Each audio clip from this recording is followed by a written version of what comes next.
비린 안개의 추억. 봄에는 바다의 아침 안개가 일찍 사갔다. 물 위에 낮게 뜬 안개는 순하고 가벼웠다. 바람이 몰아가지 않아도 멀리서 비스듬히 다가오는 아침 햇살이 스미면 안개는 섬 사이를 띠처럼 흘러서 먼 바다로 몰려갔다. 해가 수평선을 딛고 물 위로 올라서면 해 뜨는 쪽으로 몰려간 안개의 띠들은 분홍빛 꼬리를 길게 끌면서 사라졌다. 거치는 안개 너머로 먼 섬은 붉었고 가까운 섬은 푸르렀다. 새벽 순찰길에 거치는 안개 속으로 배를 저어 나가면 봄바다의 비린내는 온몸에 감겼다. 나는 차고 비린 새벽 안개를 몸속 깊이 들이마셨다. 안개의 입자들이 허파 속으로 스쳤다. 그 비린내는 새로운 시간의 비린내였다. 새로운 시간은 먼 바다로부터 새벽 안개를 헤치고 다가오는 듯했다. 새벽 바다의 안개 비린내 속에서 나는 때때로 죽은 여진을 생각했다. 살아있는 목숨의 냄새는 비리고 숨막혔다. 그 냄새가 평화인지 싸움인지 분별할 수 없었으나 그 냄새는 싸움과 평화의 구분을 넘어서서 살아있었다. 살아서 다른 살아있는 것들을 부르고 있었다. 새벽 순찰길의 바다 안개는 보이지 않는 바다 저편의 냄새를 실어다 주었다. 새로운 싸움을 예비하는 새로운 시간이 안개에 실려 내 몸속으로 스쳤다. 바다에는 지나간 것들의 흔적이 남아있지 않았다. 바다는 언제나 낯선 태초의 바다였다.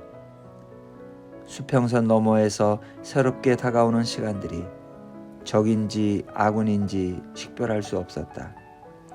그 시간은 싸움에 의해 더럽혀지지 않은 맑은 시간이었다. 비하를 식별할 수 없는 그 새로운 시간만이 새로운 싸움을 싸워나갈 수 있는 바탕이었다. 새벽 바다에서 낯설고 맑은 시간들은 안개에 실려 내 몸속으로 흘러들어갔다. 그 시간들을 다 건너고 나서야 나의 전쟁은 끝날 것이었고 그때 비로소 나의 생사, 존망은 하나로 합쳐져 평안할 것이었는데 새로운 시간의 파도는 끝도 없이 밀어닥쳤다. 아침 안개가 일찍 삭으면 날이 개었고 안개가 거친 뒤 무지개가 서면 저녁 무렵에 비가 내렸다. 영산강 유역을 따라서 백성들의 논밭이 새파래졌다. 적도 오지 않고 명의 수군도 오지 않는 동안 백성들은 다시 피어나고 있었다. 다시 피어난 백성들은 저절로 피어난 것만 같았다. 늦봄에 내륙의 여러 고을에서 보리를 온전히 거두었다.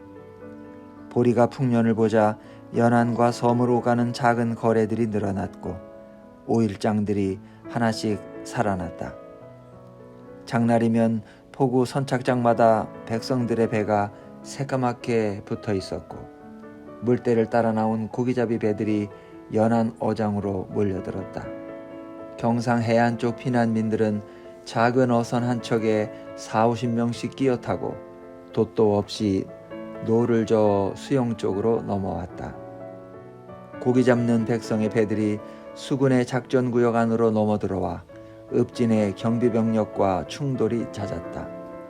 어장에서 쫓겨난 백성들이 작당해서 수군 만오제나 폭우로 배를 몰고 와 꽹과리를 때리고 고동을 불면서 항의했다. 이 바다가 네 바다며 저 고기가 네 고기냐? 나라가 잘나서 백성들이 이 지경이 되었구나. 라면서 악에 바친 백성들이 군관의 멱살을 잡았다. 작전구역 안에 어장과 수로를 백성들에게 열어주었다. 적의 정탐들은 어민을 가장하고 전라수역 안으로 깊숙이 넘어들어왔다. 줄인 피난민들은 도적으로 변했다. 도적들은 야간에 배를 타고 바다로 나와 고깃배를 털었고 포구를 돌면서 노략질을 했다. 백성의 배들을 그 고향 마을 읍진 수군에 등록시키고 선조와 선원의 신원을 조사해서 통행증을 발부해 주었다. 통행증을 내줄 때 쌀로 통행료를 받았다. 대선은 3섬, 중선은 2섬, 소선은 1섬씩 받았다. 한 달이 못 되어 군량 1,000석을 모을 수 있었다. 수로마다 군선을 한 척씩 배치해서 백성들의 통행과 어로를 감시하게 했다. 밤에는 군선 2척씩 배치했다. 야간 어로는 신고구역을 벗어나지 못하게 했고 밤에는 통행 목적의 운항을 금지시켰다. 백성들은 잘 따라주었다. 고기 잡는 백성들은 사례로 경비 군관들에게 어물을 주었다. 백성들의 오랜 습속이었고 물량이 대수롭지 않았으므로 모른 척 해두었다. 바람이 잠든 밤이면 연안에는 고기잡이 배들의 어화가 살아났다. 적들은 가까이 있었다. 행정관을 내륙 고을로 보내 보리 수확량을 확인하고 할당된 군량을 실어왔다. 군량을 실은 소달구지들이 연일 수영에 도착했다. 무안에서 오던 소달구지 10대가 여우를 건너다가 급류에 휘말렸다. 수영에서 보낸 소 10마리가 죽고 달구지는 깨어져 떠내려갔다. 보리 500석이 젖었고 500석은 물밑에 가라앉아 찾지 못했다. 종사관 김수철을 보내 사고를 조사하게 했다. 운송 책임자로 따라온 무안 향리 김판수는 몽탄나루 색주가에 주저앉아 술을 마셨다. 물길을 모르는 10대 관노 2명이 급한 여울 속으로 달구지를 몰았다. 몽탄나루 색주가 창기는 무안향리 김판수의 첩이었다. 김판수는 운송 중인 군량 200석을 빼돌려 색주가 첩에게 주었다. 종사관 김수철이 김판수를 묶어서 끌고 왔다. 김판수를 베었다. 달구지와 수졸들을 다시 현장으로 보내 젖은 보리를 실어왔다. 죽은 소 10마리도 끌어왔다. 수영마당에 자리를 깔고 젖은 보리를 널어 말렸다. 그날 안개가 일찍 걷혀서 햇볕은 깊었다. 죽은 소를 배에 실어서 가까운 읍진 수군 부대에 한 마리씩 보냈다. 수영에서 2마리를 먹었고 수영 인근 백성들의 마을에 한 마리를 보냈다. 마을에서 밤늦도록 노랫소리가 들렸다. 종사관 김수철이 무안향리 김판수의 신문조서와 집행보고서를 작성했다. 서류에 도장을 찍어서 도원숲으로 보냈다. 김판수의 시신을 달구지에 실어 무안으로 보냈다. 마을의 노랫소리는 새벽까지 계속되었다. 전투가 없는 세월에 수군은 어부와 다름없었다. 장졸들은 2패로 나뉘어 연안 경비와 어로를 교대로 했다.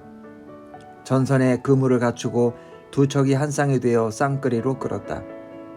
연안 어장을 백성들이 차지했으므로 수졸들은 전선을 끌고 멀리 나가서 잡아왔다. 햇볕에 말리거나 소금을 뿌려 자반을 만들었다. 수영 안에 생선 창고를 지었다. 내륙의 객주들이 수영에까지 와서 생선을 받아갔다. 객주들은 소달구지에 쇠부치와 구리부치를 몰아왔다. 생선과 바꾼 쇠부치를 대장간으로 보내 녹였다. 적은 순천에 있었다. 적이 오지 않는 동안 총통 100여 자루를 새로 만들었고 군량 4,000석을 비축했다. 군량은 여러 읍진 포구에 100여 석씩 분산시켰다. 다시 자리 잡아가는 백성들의 삶이 나는 불안했다. 그의 봄에 적은 너무나도 가까운 곳에 있었다. 바다에는 싸움의 흔적이 없었고 밤이면 고기를 쫓는 배들의 어화가 안개 속에 흐릿했다. 봄의 새벽 바다에는 안개가 자주 끼었다. 새벽 순찰선 위에서 찬 안개를 들이마실 때 밤을 새운 고기잡이 배들은 폭우로 돌아가고 있었다.